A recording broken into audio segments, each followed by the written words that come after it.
And for more on the significance of Premier Li's visit to Paris, Dr. Cheng Li joins us. He's a senior fellow and director of the China Center at the Brookings Institution here in Washington, D.C. Welcome back to the show. Thank you. How significant is China's entry into the OECD's Development Center? What does this signal? Well, it means that China deepens its international cooperation on economic front.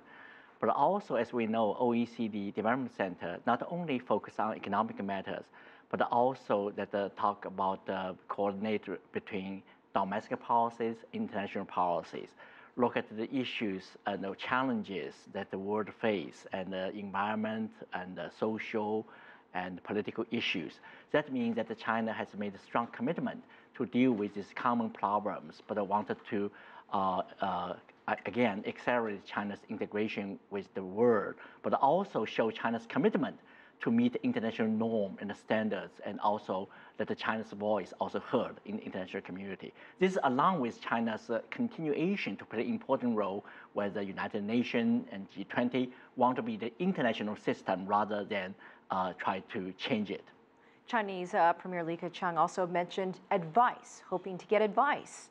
Well, certainly that the Development Center is also for policy discourse. It's very much like a think tank in a way, but it's also provide a forum for non-state sectors, like think tanks, like NGOs. This is also the area that China should develop, and also to promote the civil society. I hope that also send a clear message. It's not only just the economic matters, but also in broad areas. And the economic matter, we also should emphasize sustainable development, pay more attention to economic disparity and environment protection and these kind of issues.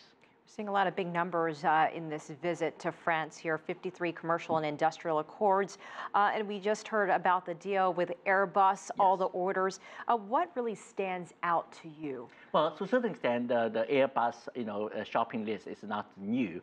But what is new is China in the stage of another phase of economic development, which emphasizes on service sector, which like education, entertainment, logistics, public health, and green consumption, and etc. In these areas, Western countries, include France, has some leverage. They can offer to China, they go to China's market. There's tremendous market opportunity. But at the same time, some of the technology that like France and Germany still has some leverage can also help China. So this is really tell us still there's a complementary development. Of course, this time it's in China's service sector in that market, but also some of the crucial technology could also be very, very helpful for China's future development. But most importantly, now China has tremendous money, and that money talks.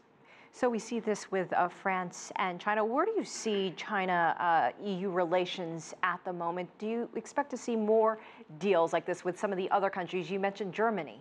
Well, absolutely. That you compare with the United States, that we, to a certain extent, are obsessed with the issues like South China Sea and now cybersecurity. But the Europeans have a little bit different views.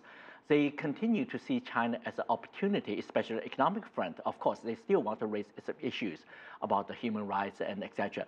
But on the other hand, that they really look at China's One Belt, One Road, and AIIB, Asia Development Infrastructure Investment Bank, as an opportunity. They participated very enthusiastically. That is, to a certain extent, in contrast to the early reaction from the United States.